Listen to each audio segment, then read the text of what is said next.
नमस्कार दोस्तों, आपका स्वागत है यूट्यूब चैनल एसके टेक्नोमेशन पर। काफ़ी बड़ी खबर या न्यूज़ या नोटिस बोलने वो आ गई है 5 पेज की टोटल। उसमें काफ़ी चीज़ें आपको मैं दिखाऊंगा। वो नोटिस आ गया है ऑफिशियली। नोटिस मैंने हालांकि आपको कल दिखाया था, वो 1 पेज का था। बाकी के 4 पेज वो मुझे कल किसी स्टूडेंट ने भेजे हैं। वो पूरा आपको अब सर्कुलर नोटिस जो भी है पूरा समझाऊंगा इस वीडियो के अंदर। और सिर्फ आप यहाँ देखो, हेडलाइन में भी देख पा रहे हो कि सिर्फ SC/ST कैटेगरी के छात्र ही 17 अप्रैल से कर सकेंगे आवेदन। क्या पूरा मैटर है? 17 अप्रैल से सिर्फ SC/ST क्यों कर सकेंगे, मैं क्यों बोल रहा हूँ। और यहाँ लिखा मैंने OBC, जनरल, माइनॉरिटी, इन सभी को अब नहीं मिलेगा पैसा। ये सारा पूरा जो मैटर है पूरा डिस्कस करेंगे वीडियो के अंदर। तो एक न्यूज होगी और बाकी वो 5 जो नोटिस मैंने लेटर सारी चीजें दिखाएंगे। वीडियो ज्यादा इंफॉर्मेटिव तो होगी ही होगी, क्योंकि मैं सारी चीजें डिटेल में डिस्कस करूंगा। वीडियो मेरे साथ आखिरी तक बने रहेगा। उससे पहले वीडियो को सारे लाइक कर दीजिए और चैनल को अगर आपने सब्सक्राइब नहीं किया तो तुरंत सब्सक्राइब कर लीजिए, क्योंकि यहाँ पर काफी ज्यादा मैं इंफॉर्मेटिव वीडियोस लाता हूँ, अपडेट्स लाता हूँ आपके लिए। तो चलिए चलते हैं मेरी स्क्रीन की तरफ।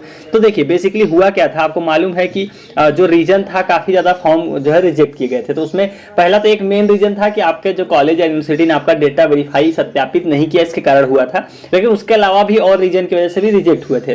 तो उन सारे रीजन को रिजेक्ट होने की वजह से स्टेट गवर्नमेंट को पोर्टल खोलना था, जो हमारी मतलब राज्य सरकार है, उत्तर प्रदेश सरकार। तो उन्होंने क्या किया, उन्होंने एक लेटर लिखा केंद्र सरकार को। उन्होंने देखिए लेटर लिखा, उत्तर प्रदेश शासन है, इन्होंने लेटर लिखा था। कै तारीख को, यहाँ पर डेट देख सकते हैं, 23 मार्च का लेटर है। उन्होंने लेटर में लिखा कि भाई इतने इतने छात्र हैं, 20,000 के करीब में छात्र हैं। सिर्फ SC/ST की बात कर रहे हैं।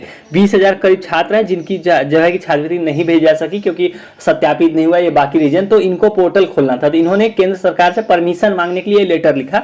मैं पढ़ चुका, इसलिए आपको पूरा पढ़ के नहीं बताऊंगा, काफी बड़ी हो जाएगी। तो उन्होंने लेटर लिख के भाई केंद्र सरकार को बोला कि भाई उनके लिए पोर्टल खोला जाए। तो ये लेटर उन्होंने लिख दिया, उनको लिख के भेजा 23 मार्च को। उसके बाद उनका देखिए क्या रिप्लाई है। उनका रिप्लाई देख लीजिए, ये देखिए रिप्लाई आया केंद्र सरकार से। इनका 25 तारीख को देखिए रिप्लाई आता है। ये देखिए शास्त्री भवन न्यू दिल्ली से, मतलब केंद्र सरकार का रिप्लाई उस लेटर पे आता है जो राज्य सरकार ने लिखा था कि उसको खोलना था। इन्होंने देखिए क्या बोला, इन्होंने बोला कि आपने जो लेटर हमको लिखा था, लेटर नंबर इतना इतना 23 मार्च को आपने जो लेटर लिखा, लेटर नंबर 796, कि आपको पोर्टल खोलना है 15 अप्रैल से लेकर 15 जून तक, ताकि 20,000 छात्रों की जो है कि स्कॉलरशिप भेजी जा सके। तो इन्होंने उस बारे में देखिए क्या लिखा है कि उसके बारे में आपको ये बताया जाता है कि पोस्ट मैट्रिक जो स्कॉलरशिप है शेड्यूल कास्ट के लिए, मतलब SC कैटेगरी वालों के लिए जो मतलब आपकी जो स्कॉलरशिप की स्कीम है, ये जो है कि सेंट्रली स्पॉन्सर्ड स्कीम है, यानी केंद्र सरकार द्वारा जो है कि प्रायोजित स्कीम है, और जो कि स्टेट गवर्नमेंट के द्वारा मतलब इसको इंप्लीमेंट किया जाता है। मतलब ये स्कीम तो है केंद्र सरकार की, क्योंकि 60% केंद्र सरकार देती है, 40 देती है जो है राज्य सरकार। तो स्कीम है, बोल रहे हैं सेंट्रल गवर्नमेंट की, लेकिन आप लोग ही इसके बारे में सब कुछ करते हो। तो जो डिपार्टमेंट है इसका मतलब इनका है, इनको कोई ऑब्जेक्शन नहीं। देखो लिखा ना कि department has no objection and the state government is free to open their state portal to enable the universities. मतलब ये बोल ये रहे हैं कि आपकी स्कीम है, इसमें हमको कोई ऑब्जेक्शन नहीं, हमको कोई आपत्ति नहीं है। आप लोग पोर्टल खोल लीजिए, आपका जो भी पोर्टल है, ताकि यूनिवर्सिटी और वो भी जो भी है आपका डेटा जो है कि सत्यापित कर सके और बाकी लोगों को पैसा मिल सके। मतलब यहाँ पर इन्होंने क्लेरिफाई कर दिया कि आप लोग अपना पोर्टल खोलिए, हरी झंडी यहाँ पर दूसरे पॉइंट में इन्होंने दे दिया। तीसरे पॉइंट में लिखा है लेकिन, हाउ एवर, मतलब कि आपको लेकिन ये आपको बताया जाता है कि स्टेट गवर्नमेंट पास ने कम से कम इनको 9.66 लाख फाइनली वेरीफाइड एप्लीकेशन है, जो कि फाइनेंशियल ईयर 22-23 के, जिसमें से 4.8 से 7 लाख मतलब करीब 4,87,000 रुपए जो है वो NSP के लिए पेमेंट के लिए सेंट्रल शेयर के पास आए हैं। तो बाकियों का भी ये बोल रहे हैं कि दे दीजिए, ताकि 26 मार्च तक पेमेंट कर दिया जाए। मतलब ये दूसरा मैटर यहाँ पर लिखा हुआ इस लेटर में। काम की चीज ये थी कि यहाँ पर दूसरे पॉइंट पे इन्होंने उनको परमिशन दे दिया कि आप लोग अपना पोर्टल खोलिए। तो ये हो गया इनका लेटर का रिप्लाई। उसके बाद जो समाज कल्याण है, उन्होंने जो है कि एक ऑफिशियल नोटिस निकाला अपना, भाई पूरा लेटर वाला। ये देखिए 28 मार्च को, मतलब 26 मार्च को उनका रिप्लाई आया और 28 मार्च को उन्होंने लेटर निकाला समाज कल्याण में, जब वहां से केंद्र सरकार से इनको परमिशन मिल गई पोर्टल खोलने के लिए। लेकिन ये पोर्टल किसको खोला गया, किसके लिए, वो बड़ी इंटरेस्टिंग है। आपने स्टार्टिंग में भी देख लिया, अभी भी देख लीजिए। अनुसूचित जाति दसमोत्तर छात्रवृत्ति योजना अंतर्गत, यानी कि सिर्फ SC/ST की बात कर रहे हैं, उन्हीं के लिए पोर्टल खोले जाने के संबंध में। तो देखिए 3 मार्च का इन्होंने बोला है किसी पत्रांक का, अनुसूचित जाति दसमोत्तर छात्रवृत्ति योजना अंतर्गत वर्ष 22-23 के विभिन्न कारणों से छूटे हुए छात्रों को, मतलब आपका कोई भी रीजन हो सकता है, आपका PF मैच की वजह से रिजेक्ट हुआ हो, मार्क्स मिसमैच के कारण रिजेक्ट हुआ हो, या फिर आपका डेटा वेरीफाई सत्यापित नहीं हो इसके कारण रिजेक्ट हुआ। तो ये कारण भी आपको दिखाऊंगा कौन से कारणों के कारण अगर आपका रिजेक्ट हुआ तो आपके लिए दोबारा मौका बन रहा है। तो देखिए लिखा है ना कि छूटे हुए छात्रों को पैसा देना, शुल्क प्रतिपूर्ति करने हेतु डेटा प्रोसेस किए जाने के लिए विभिन्न स्तरों पर पोर्टल खोले जाने के संबंध में, मतलब पोर्टल को दोबारा खोले जाने के संबंध में उत्तर प्रदेश सरकार ने जो है कि भारत सरकार से अनुरोध किया था। वही जो मैंने आपको लेटर दिखाए, तो उन्होंने अनुरोध किया था कि अनुसूचित जाति छात्रों के लंबित आवेदनों के संबंध में पोर्टल खोले जाने के लिए जो है कि उन्होंने परमिशन दे दी है। पहला पॉइंट में ये लिखा हुआ है। अवगत कराना है कि वित्तीय वर्ष 22-23 में कतिपय शिक्षण संस्थान यानी कि अफिलिएटिंग एजेंसी द्वारा जो है सत्यापित नहीं करने के कारण छात्रों की छात्रवृत्ति एवं शुल्क प्रतिपूर्ति संबंधित डेटा पर कोई कार्रवाई संभव नहीं हो सकी। वही मतलब कि इंस्टीट्यूट नॉट वेरीफाई का आपका फॉर्म रिजेक्ट हुआ है।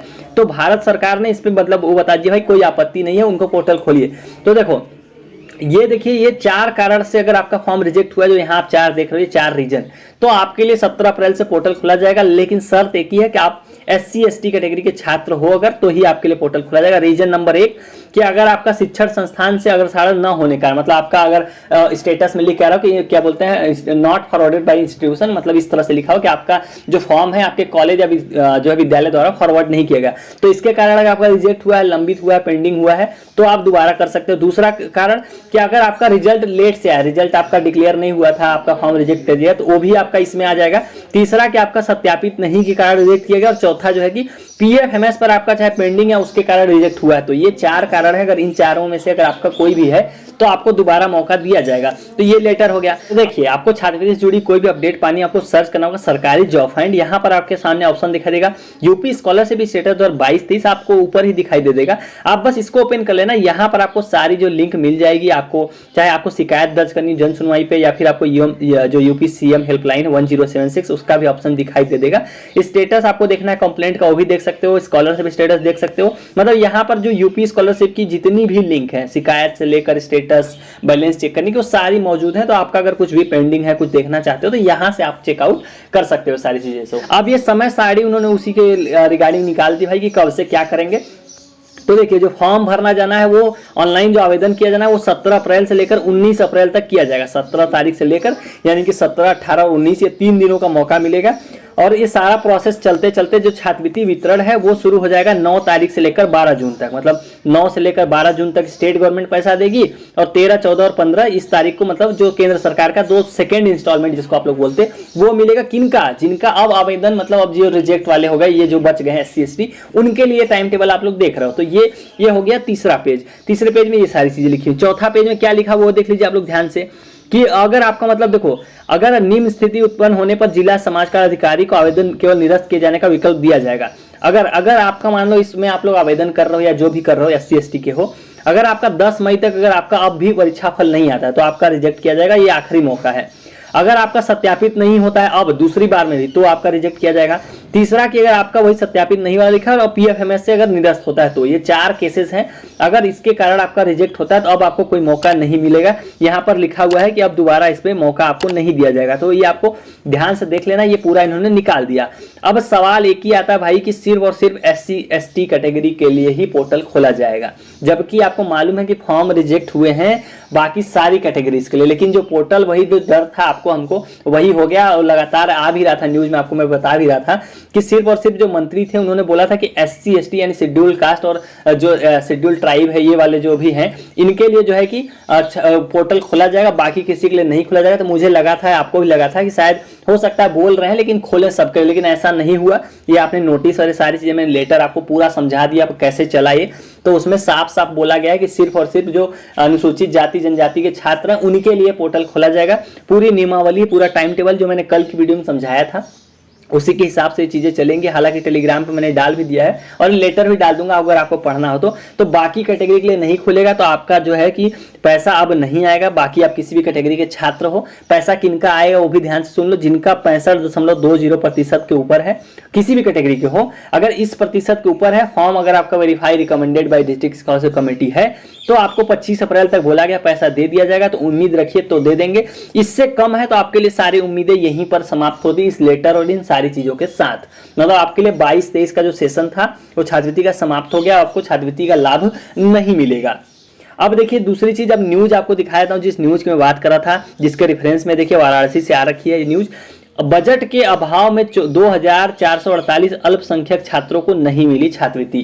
तो रीजन वही है, बजट के कारण ही आप लोग को पैसा नहीं दिया जा रहा है। बजट जो इनका समाप्त हो गया। हालांकि स्टेटस अभी तक अपडेट नहीं हुआ, जो कि उम्मीद थी इस वीक में अपडेट होने की, लेकिन आज तीसरा दिन है लेकिन अब तक अपडेट नहीं किया गया।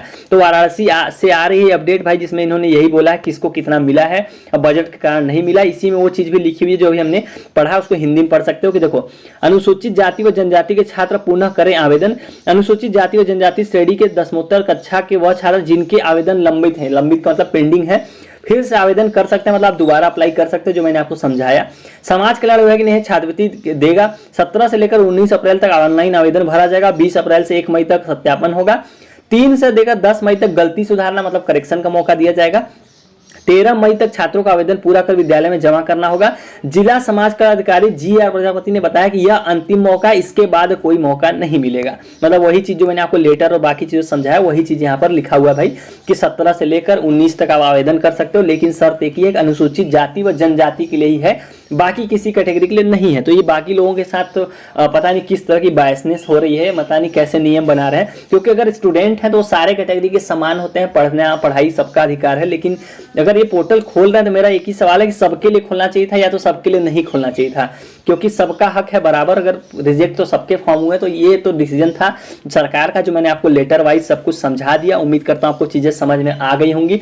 तो आप अब फालतू परेशान मत होइए। 22-23 के सेशन में हो, अगर आप 65.20 के नीचे है तो आप समझ लो कि आपको छात्रवृत्ति इस वर्ष अब तो नहीं मिलने वाली। मतलब अब 23-24 का सेशन जो कि ऑलरेडी चल ही रहा है, तो मई या जून से अप्लाई हो जाएगा, तब आपको दोबारा आवेदन करना होगा।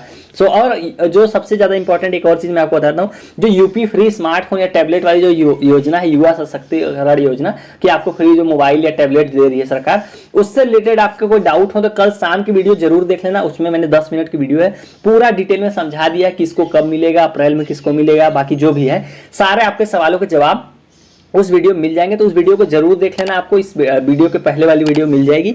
सो चलिए गाइस, इस वाली वीडियो में इतना ही। उम्मीद करता हूँ वीडियो इन्फॉर्मेटिव लगी हो। सो वीडियो को लाइक करके जाना और चैनल को सब्सक्राइब करके रखना, क्योंकि ऐसी अपडेट्स आपको लगातार इस चैनल पर देखने को मिलेंगी। So thank you for watching.